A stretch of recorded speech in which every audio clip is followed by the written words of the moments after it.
ಎಲ್ರಿಗೂ ನಮಸ್ಕಾರ. ಇವತ್ತಿನ ಈ ವಿಶೇಷ ವಿವರಣಾತ್ಮಕ ತರಗತಿಗೆ ಅಂದ್ರೆ ನಮ್ಮ ಎಲೀಟ್ ಕ್ಲಾಸ್ ರೂಮ್ ಸೆಷನ್ಗೆ ಎಲ್ಲ ಸ್ಪರ್ಧಾರ್ಥಿಗಳಿಗೂ ಆದರದ ಸ್ವಾಗತ. ಇಂದು ದಿನಾಂಕ 22 ಮೇ 2026. ಇವತ್ತಿನ ತರಗತಿಯಲ್ಲಿ ಅತ್ಯಂತ ಪ್ರಮುಖವಾದ ಕಾನ್ಸೆಪ್ಟ್ಸ್ ನಾವು ಕವರ್ ಮಾಡಲಿದ್ದೇವೆ. ಸೊ ಫೋಕಸ್ ಆಗಿರಿ, ಚಾಲೆಂಜ್ ಸ್ವೀಕರಿಸಿ, ಕೊನೆಯವರೆಗೂ ಗಮನವಿಟ್ಟು ಕೇಳಿ. ಆರಂಭದಲ್ಲಿಯೇ ಒಂದು ಅತ್ಯದ್ಭುತವಾದ ಮಾತು ನೆನಪಿಸ್ಕೊಳ್ಳೋಣ. Do not wait for opportunity, create it. George Bernard Shaw ಅವರು ಹೇಳಿದ ಈ ಮಾತು ಪ್ರತಿಯೊಬ್ಬರ ಆಸ್ಪಿರೆಂಟ್ಗೂ ಅನ್ವಯಿಸುತ್ತದೆ. ಅವಕಾಶಗಳಿಗಾಗಿ ಕಾಯುವ ಬದಲು ಪ್ರತಿದಿನದ ಕನ್ಸಿಸ್ಟೆಂಟ್ ಸ್ಟಡಿ ಹ್ಯಾಬಿಟ್ಸಿಂದ ಆ ಅವಕಾಶವನ್ನ ನಾವೇ ಸೃಷ್ಟಿಸಿಕೊಳ್ಬೇಕು. ಪರೀಕ್ಷೆಯ ನೋಟಿಫಿಕೇಶನ್ ಬರೋವರೆಗೂ ಕಾಯ್ಬೇಡಿ, ಇಂದೇ ಪ್ರಿಪರೇಷನ್ ಶುರು ಮಾಡಿ. ನಿನ್ನೆ ಅಂದರೆ 21 ಮೇ ನಾವೆಲ್ಲರೂ ನ್ಯಾಷನಲ್ ಆಂಟಿ ಟೆರರಿಸಂ ಡೇ ಆಚರಿಸಿದೆವು. ಸ್ಪರ್ಧಾರ್ಥಿಗಳಿಗೆ ಇಲ್ಲಿ ಒಂದು ಪ್ರಶ್ನೆ: ಯಾವ ಪ್ರಧಾನಿಯ ಸ್ಮರಣಾರ್ಥ ಈ ದಿನ ಆಚರಿಸಲಾಗುತ್ತದೆ? ಯೋಚಿಸಿ. ಹೌದು, ಮಾಜಿ ಪ್ರಧಾನಿ ರಾಜೀವ್ ಗಾಂಧಿ. ಶಾಂತಿ ಮತ್ತು ಸಾಮರಸ್ಯದ ಸಂಕೇತವಾಗಿ 21 ಮೇ ಆಚರಿಸಿದರೆ, ಇವತ್ತು 22 ಮೇ ನಾವು international day for biological diversity ಆಚರಿಸುತ್ತಿದ್ದೇವೆ. ಇದರ ಧ್ಯೇಯ ವಾಕ್ಯ acting locally for global impact. ಶಾಂತಿ, ಸಂರಕ್ಷಣೆ ಮತ್ತು ಪರಿಸರ ಸಂರಕ್ಷಣೆ ಎರಡೂ ಸಮಾಜಕ್ಕೆ ಅತ್ಯಂತ ಮುಖ್ಯ. ಇದು ಇವತ್ತಿನ ತರಗತಿಯ syllabus. 1. National polity. 2. Economy and gov. 3. Defence and IR. ಹಾಗೂ 4. Science and ecology. ಮೊದಲಿಗೆ section 1 national polity and state initiatives ಬಗ್ಗೆ ನೋಡೋಣ. ಇತ್ತೀಚೆಗೆ ಸರ್ಕಾರ ಯಾವೆಲ್ಲ ಹೊಸ ಟೆಕ್ ಪ್ಲಾಟ್ಫಾರ್ಮ್ಸ್ ಲಾಂಚ್ ಮಾಡಿದೆ ಅಂತ ಸ್ಪರ್ಧಾರ್ಥಿಗಳು ರೀಕಾಲ್ ಮಾಡ್ಕೊಳ್ಬೇಕು. ಈ ಪ್ರಶ್ನೆ KPSC 2024 ಅಥವಾ ಮುಂಬರುವ UPSCಗಳಲ್ಲಿ MCQ ಪ್ಯಾಟರ್ನಲ್ಲಿ ಖಂಡಿತ ಕೇಳ್ಬೋದು. ಡಿಜಿ ಪೆನ್ ಮತ್ತು know your pin code app ಬಗ್ಗೆ ಗಮನಿಸಿ. ಡಿಪಾರ್ಟ್ಮೆಂಟ್ ಆಫ್ ಪೋಸ್ಟ್ಸ್ ಇದನ್ನ ಯಾವ ಸಂಸ್ಥೆಗಳ ಜೊತೆ ಸೇರಿ ಮಾಡಿದೆ? IIT ಹೈದರಾಬಾದ್ ಮತ್ತು ಇಸ್ರೋನ NRSC ಜೊತೆ ಸೇರಿ ಮಾಡಿದೆ. ಇದರಲ್ಲಿ GNSS ಅಂದರೆ ಗ್ಲೋಬಲ್ ನ್ಯಾವಿಗೇಷನ್ ಸ್ಯಾಟಲೈಟ್ ಸಿಸ್ಟಮ್ ಬಳಕೆಯಾಗಿದೆ. ಎಕ್ಸಾಮ್ನಲ್ಲಿ ಆಪ್ಷನ್ಸ್ ಎಲಿಮಿನೇಟ್ ಮಾಡಬೇಕಾದ್ರೆ ಈ GNSS ಕಾನ್ಸೆಪ್ಟ್ ಖಂಡಿತ ನೆನಪಿರಬೇಕು. ಕೇವಲ ಬಾಯಿಪಾಠ ಮಾಡುವ ಬದಲು ಕಾನ್ಸೆಪ್ಟ್ ಕ್ಲಾರಿಟಿ ಬೆಳೆಸ್ಕೊಳ್ಳಿ. ಇಲ್ಲಿರುವ ಪ್ರಮುಖ ಅಂಶ ಗಮನಿಸಿ. CBIಯ ಆಪರೇಷನ್ ಚಕ್ರವಿ. ಇದು ಸೈಬರ್ ಕ್ರೈಮ್ ಮತ್ತು ಡಿಜಿಟಲ್ ಅರೆಸ್ಟ್ ಸ್ಕ್ಯಾಮ್ಸ್ ವಿರುದ್ಧದ ಬಹುದೊಡ್ಡ ಕಾರ್ಯಾಚರಣೆ. UPSC 2023 ಎಕ್ಸಾಮ್ನಲ್ಲಿ ಸೈಬರ್ ಆಪರೇಷನ್ಸ್ ಬಗ್ಗೆ ಪ್ರಶ್ನೆ ಬಂದಿತ್ತು. ಎಕ್ಸಾಮ್ನಲ್ಲಿ ಡಿಜಿಟಲ್ ಅರೆಸ್ಟ್ ಅನ್ನೋ ಕೀವರ್ಡ್ ನೋಡಿದ ಕೂಡಲೇ ಆಪರೇಷನ್ ಚಕ್ರವಿ ಆಪ್ಷನ್ ಸೆಲೆಕ್ಟ್ ಮಾಡಬಹುದು. ಹಾಗೆಯೇ ಒಡಿಶಾದ ಅಂಕುರ್ ಇನಿಷಿಯೇಟಿವ್ ಅರ್ಬನೈಸೇಷನ್ಗೆ ಸಂಬಂಧಿಸಿತ್ತು. ಜೊತೆಗೆ ವೆಸ್ಟ್ ಬೆಂಗಾಲ್ನ ಮದರಸಾಗಳಲ್ಲಿ ವಂದೇ ಮಾತರಂ ಕಡ್ಡಾಯಗೊಳಿಸಲಾಗಿದೆ. ಈ 3 ಅಂಶಗಳನ್ನು ಒಟ್ಟಿಗೆ ಲಿಂಕ್ ಮಾಡಿ ಓದ್ಕೊಳ್ಳಿ. ಈಗ section 2 economy and strategic government affairs ಕಡೆ ಗಮನ ಹರಿಸೋಣ. ಹವಾಮಾನ ಅಂದರೆ ವೆದರ್ ನಮ್ಮ ಇಂಡಿಯನ್ ಮಾರ್ಕೆಟ್ಸ್ ಮೇಲೆ ಹೇಗೆ ಇಂಪ್ಯಾಕ್ಟ್ ಮಾಡ್ತದೆ ಅಂತ ಸ್ಪರ್ಧಾರ್ಥಿಗಳು ಎಂದಾದರೂ ಯೋಚಿಸಿದ್ದೀರಾ? ಇಲ್ಲಿದೆ ನೋಡಿ ಅದಕ್ಕೆ ಉತ್ತರ. ರೈನ್ ಮುಂಬೈ. ಇದು ಇಂಡಿಯಾದ ಮೊದಲ SEBI approved weather derivative contract.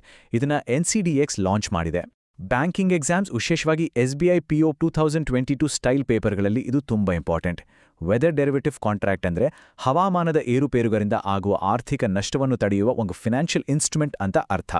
Dry ಆಗಿ ಓದುವ ಬದಲು ಕಾನ್ಸೆಪ್ಟ್ ಅರ್ಥ ಮಾಡಿಕೊಂಡ್ರೆ ಕಾಮನ್ ಪಿಟ್ಫಾಲ್ಸ್ ಸುಲಭವಾಗಿ ಅವಾಯ್ಡ್ ಮಾಡಬಹುದು. ಇನ್ನು ಕೆಲವು ಹೈ ಲೆವೆಲ್ ಮೀಟಿಂಗ್ಸ್ ನಾವು ಗಮನಿಸಬೇಕು. ವೆಸ್ಟ್ ಏಷ್ಯಾದಲ್ಲಿನ ಜಿಯೋಪಾಲಿಟಿಕಲ್ ಶಿಫ್ಟ್ಸ್ನಿಂದ ಫ್ಯೂಯಲ್ ಸ್ಟೆಬಿಲಿಟಿ ಕಾಪಾಡಲು ಪೆಟ್ರೋಲಿಯಂ ಮಿನಿಸ್ಟ್ರಿ ಮಹತ್ವದ ಕ್ರಮ ಕೈಗೊಂಡಿದೆ. ಇಂಡಸ್ಟ್ರಿಯಲ್ ಫೈನಾನ್ಸಿಂಗ್ ಬಗ್ಗೆ HG ಕುಮಾರಸ್ವಾಮಿ ಅವರು ರಿವ್ಯೂ ಮೀಟಿಂಗ್ ಮಾಡಿದ್ದಾರೆ. ಸ್ಟಾಪ್ TB ಮತ್ತು ರೂರಲ್ AI ಬಗ್ಗೆ JP ನಡ್ಡಾ ಅವರು ಇಂಟರ್ನ್ಯಾಷನಲ್ ಫೋರಮ್ಸ್ನಲ್ಲಿ ಮಾತನಾಡಿದ್ದಾರೆ. ಸ್ಟ್ಯಾಟಿಕ್ ಸಬ್ಜೆಕ್ಟ್ಸ್ ಅಂದರೆ ನಮ್ಮ ಮಿನಿಸ್ಟ್ರೀಸ್ ಹೇಗೆ ಕರೆಂಟ್ ಗ್ಲೋಬಲ್ ಹೆಲ್ತ್ ಮತ್ತು ಜಿಯೋಪಾಲಿಟಿಕ್ಸ್ ಜೊತೆ ಕನೆಕ್ಟ್ ಆಗಿವೆ ಎಂದು ಸ್ಪರ್ಧಾರ್ಥಿಗಳು ಸ್ಪಷ್ಟವಾಗಿ ಅರ್ಥ ಮಾಡ್ಕೊಳ್ಬೇಕು. ಪ್ರತಿದಿನದ ಎಲ್ಲಾ ಪ್ರಚಲಿತ ವಿದ್ಯಮಾನಗಳನ್ನು ಎಲ್ಲರಿಗಿಂತ ಮುಂಚಿತವಾಗಿ ತಿಳಿಯಲು ನಮ್ಮ ಚಾನಲ್ ಅನ್ನು ಲೈಕ್ ಮತ್ತು ಸಬ್ಸ್ಕ್ರೈಬ್ ಮಾಡಿ, ಬೆಲ್ ಐಕಾನ್ ಅನ್ನು ಒತ್ತಿ ಎಲ್ಲಾ ವಿಷಯಗಳ ಪಠ್ಯ ಅನುಕ್ರಮ ಸಾರ ವಿಡಿಯೋಗಳನ್ನು ನೋಡಲು ನಮ್ಮ ಚಾನಲ್ ಅನ್ನು ಪ್ಲೇಲಿಸ್ಟ್ನಲ್ಲಿ ಹೋಗಿ ನಿಮಗೆ ಬೇಕಾದ ಎಲ್ಲಾ ವಿಡಿಯೋಗಳನ್ನು ನೋಡಬಹುದು.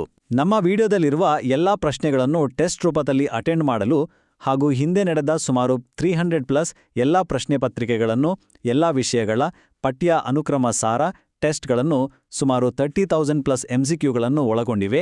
ಅಟೆಂಡ್ ಮಾಡಿ ನಿಮ್ಮ ಸ್ಕೋರ್ ಬೋರ್ಡನ್ನು ವೀಕ್ಷಿಸಲು ಹಾಗೂ ಇತರೆ ಸ್ಪರ್ಧಾರ್ಥಿಗಳ ಜೊತೆ ಕಾಂಪೀಟ್ ಮಾಡಿ ನಿಮ್ಮ ರ್ಯಾಂಕ್ ಎಷ್ಟಿದೆ ಎಂದು ಲೀಡರ್ ಬೋರ್ಡಿಂದ ತಿಳಿದುಕೊಳ್ಳಬಹುದು. ಪ್ಲೇಸ್ಟೋರ್ನಲ್ಲಿ study MCQ by HGA academy ಆ್ಯಪ್ನಲ್ಲಿ ನೀವು ಎಲ್ಲಾ ಟೆಸ್ಟ್ಗಳನ್ನು ಅಟೆಂಡ್ ಮಾಡಬಹುದು. ಮುಂದಿನ ಭಾಗ section 3 defence and international relations. ಇಲ್ಲಿ ಪ್ರತಿಯೊಬ್ಬರಿಗೂ ಒಂದು ಪ್ರಶ್ನೆ. UPSC 2021ನಲ್ಲಿ ಇದೇ ರೀತಿ ಫಾರಿನ್ ವಿಸಿಟ್ಸ್ ಬಗ್ಗೆ ಕೇಳಲಾಗಿತ್ತು. ಇತ್ತೀಚೆಗೆ ಪ್ರಧಾನಿ ಮೋದಿ ಅವರು ಟೆಕ್ ಮತ್ತು ಗ್ರೀನ್ ಎನರ್ಜಿ ಇನ್ವೆಸ್ಟ್ಮೆಂಟ್ಸ್ಗಾಗಿ ಯಾವ 5 ರಾಷ್ಟ್ರಗಳಿಗೆ ಭೇಟಿ ನೀಡಿದ್ರು? ಆನ್ಸರ್ ಗೊತ್ತಿದೆಯಾ? ಸ್ವಲ್ಪ ಯೋಚಿಸಿ ಎಲಿಮಿನೇಷನ್ ಟೆಕ್ನಿಕ್ ಬಳಸಿ ನೋಡೋಣ. ಸರಿಯಾದ ಉತ್ತರ ಎಲ್ಲಿದೆ ನೋಡಿ. ಆ 5 ರಾಷ್ಟ್ರಗಳು ಅಂದ್ರೆ UAE, ನೆದರ್ಲ್ಯಾಂಡ್ಸ್, ಸ್ವೀಡನ್, ನಾರ್ವೆ ಮತ್ತು ಇಟಲಿ. ಇಲ್ಲಿ ಮುಂಬರುವ ಎಕ್ಸಾಮ್ಸ್ಗೆ ಬಹಳ ಮುಖ್ಯವಾದ ಪಾಯಿಂಟ್ ಅಂದ್ರೆ ನೆದರ್ಲ್ಯಾಂಡ್ಸ್ ಜೊತೆಗಿನ strategic ties. Semiconductors, maritime technology ಮತ್ತು ಗ್ರೀನ್ ಹೈಡ್ರೋಜನ್ ಕ್ಷೇತ್ರಗಳಲ್ಲಿ ಒಪ್ಪಂದವಾಗಿದೆ. ಈ 5 ರಾಷ್ಟ್ರಗಳನ್ನು ನೆನ್ಪಿಡಲು ಒಂದು ಸಿಂಪಲ್ ಮೆಮೊರಿ ಟ್ರಿಕ್ ಬಳಸಿ. UNSNI ಅಂದ್ರೆ UNSNI ಅಂತ ನೆನ್ಪಿಟ್ರೆ ಸಾಕು. ಈ ಶಾರ್ಟ್ಕಟ್ಟಿಂದ ಎಕ್ಸಾಮ್ನಲ್ಲಿ ಆಪ್ಷನ್ ಎಲಿಮಿನೇಷನ್ ತುಂಬಾ ಸುಲಭವಾಗುತ್ತದೆ. ಈಗ ಕ್ರಾನೊಲಾಜಿಕಲ್ ಹಿಸ್ಟ್ರಿಯನ್ನು ಕರೆಂಟ್ ಅಫೇರ್ಸ್ಗೆ ಹೇಗೆ ಲಿಂಕ್ ಮಾಡೋದು ಅಂತ ನೋಡೋಣ. ದಕ್ಷಿಣ ಕೊರಿಯಾದ ಸಿಯೋಲ್ನಲ್ಲಿ ಇಂಡಿಯನ್ ವಾರ್ ಮೆಮೋರಿಯಲ್ ಉದ್ಘಾಟನೆಯಾಗಿದೆ. ರಕ್ಷಣಾ ಸಚಿವ ರಾಜನಾಥ್ ಸಿಂಗ್ ಇದನ್ನು ಉದ್ಘಾಟಿಸಿದರು. ಇದು ಕೊರಿಯನ್ ವಾರ್ನ 75th ಆನಿವರ್ಸರಿಯನ್ನು ಸೂಚಿಸುತ್ತದೆ. ಆ ಸಮಯದಲ್ಲಿ ನಮ್ಮ 60 ಪ್ಯಾರಾ ಫೀಲ್ಡ್ ಆಂಬ್ಯುಲೆನ್ಸ್ನ ಸೇವೆ ನಿಜಕ್ಕೂ ಅಪಾರ.